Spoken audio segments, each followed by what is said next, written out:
Magandang araw mga tropa. Meron pa tayong gagawin dito nga flat iron or plancha.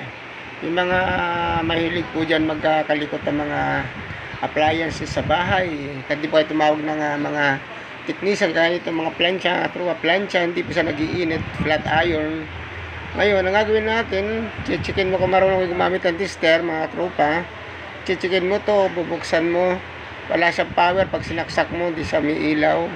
Tingnan mo sa loob, ito buksan natin sa loob, baka mamaya meron tong fuse. Pag binuksan mo to, hanapin mo yung fuse. Pag tinister mo, wala siyang continuity, ibig sabihin sira lang fuse. Papalitan mo ngayon yung fuse, bibili ka, mura lang naman yan, wala man siguro 20 pesos. Yun natin mamaya, pakita sa inyo gagawin natin mga tropa. Thank you very much. Shout out po sa inyo lahat.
Ayan yung fuse.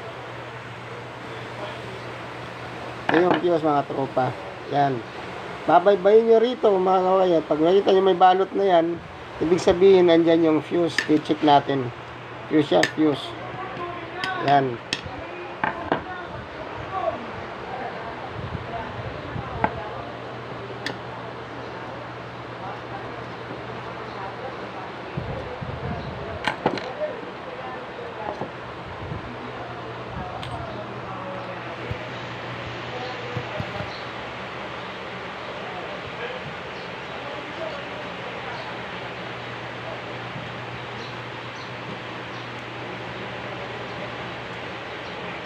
Ito yung fuse. Ayan.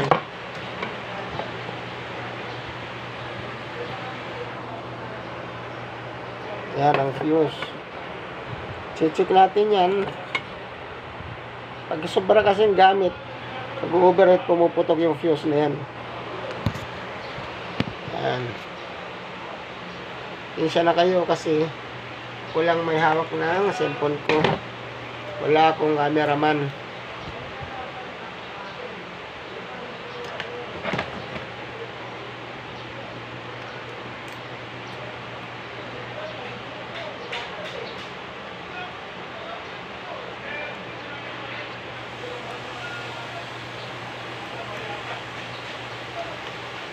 Ayan, pag-close natin yan, yun yung gagalaw yung fuse pad yan. Sabihin, pag tinis natin dito, dapat may continuity siya. Pag wala, kasi pumutok yung fuse. Wala, putok na yung fuse.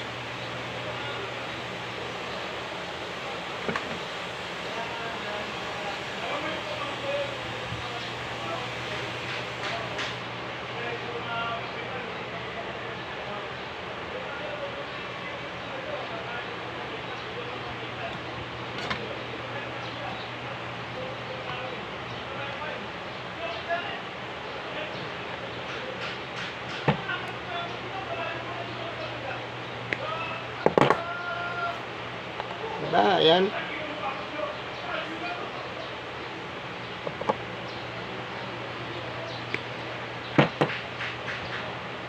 Replace tayo ng fuse. Mamaya, papakita ko sa inyo kasi bibili pa ako tayong fuse. Wala tayong fuse eh.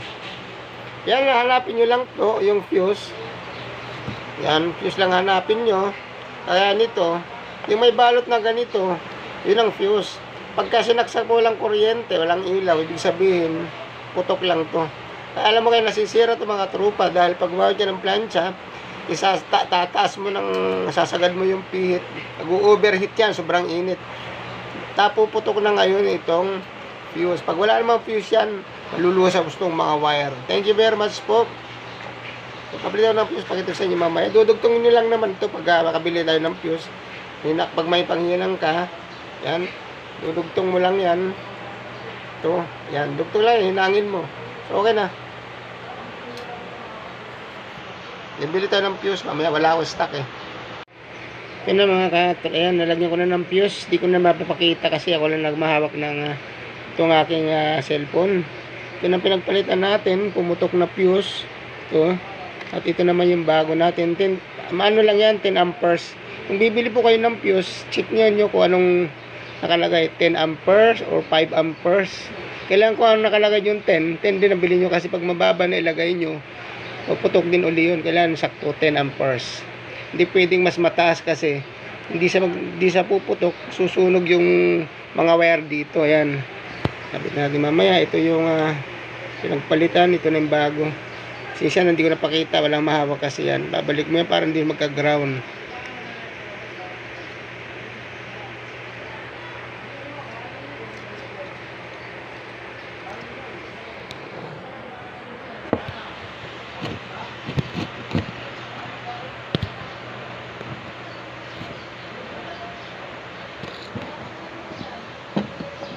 Ayos lang natin itong ano ko, camera.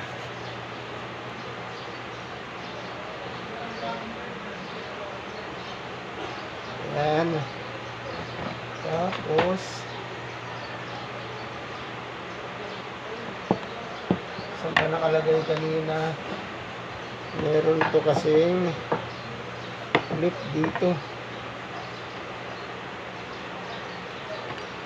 Ayan.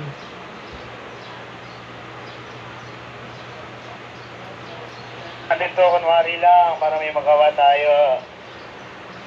Guys. Sana ako kayo, George. Minsan na kayo may radyo. Yan itong radyo na to, pinatay ko na.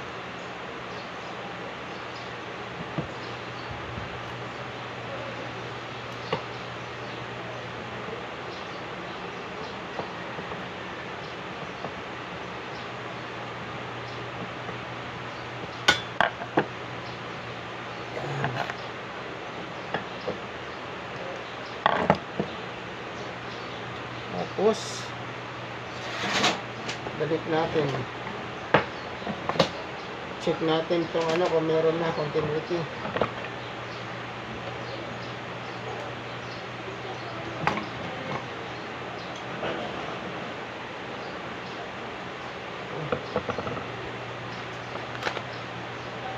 Ano pala yun?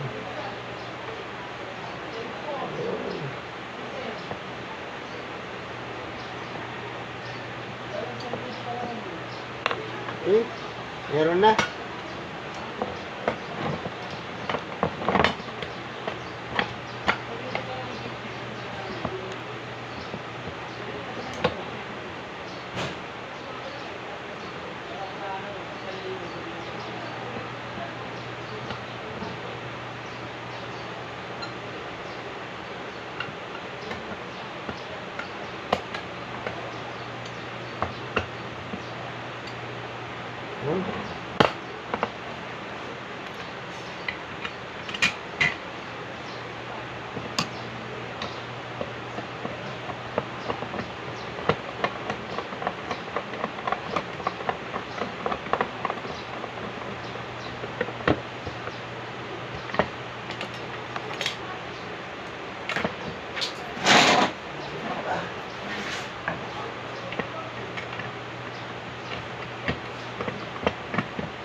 Check natin.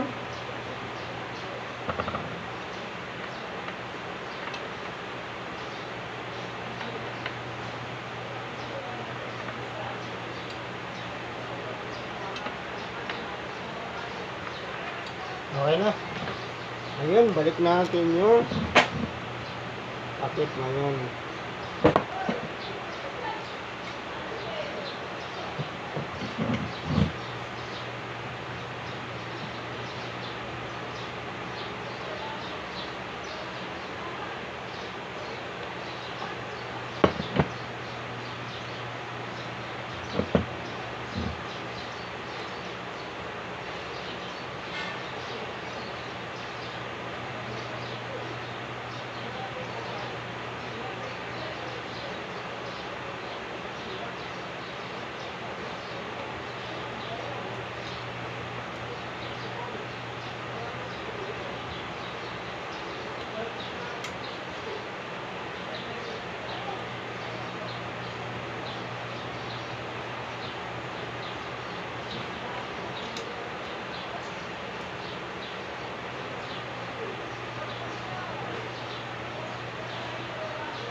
Medyo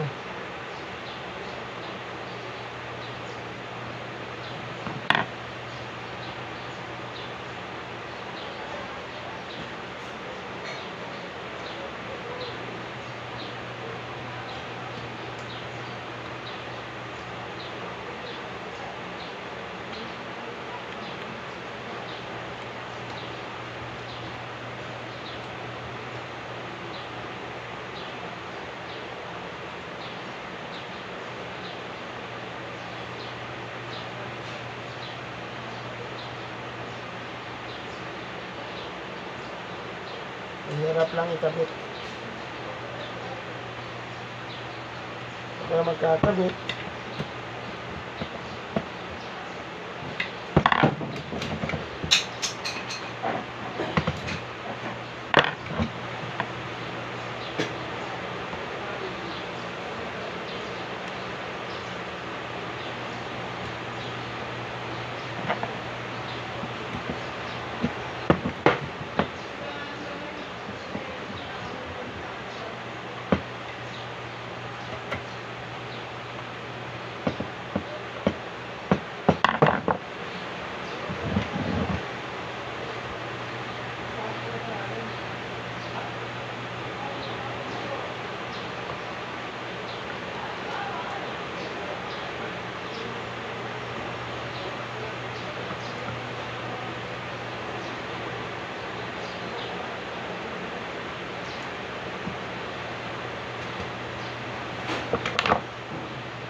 ito, ang takip ko na, nakabit na. Ito yung fuse. Siguraduhin nyo pag nagkakabit kayo, kailangan kumpleto yung binalik nyo. Mamaya kulang ng tornilyo, alog-alog. Ayun, saksak natin.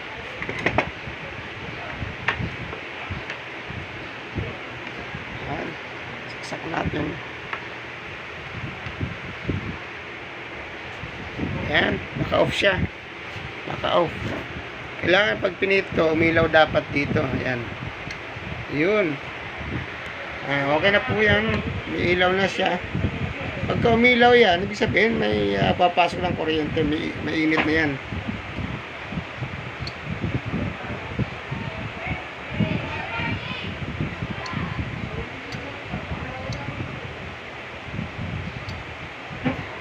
Yan.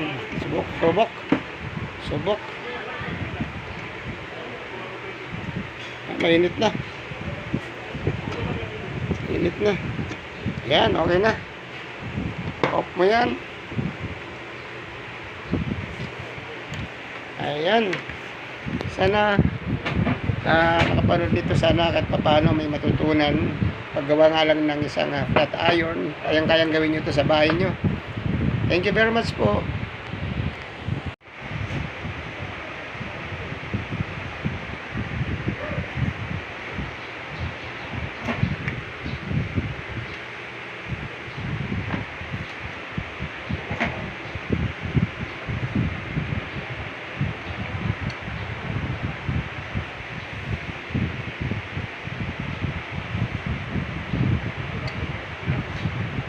Okay na, sir.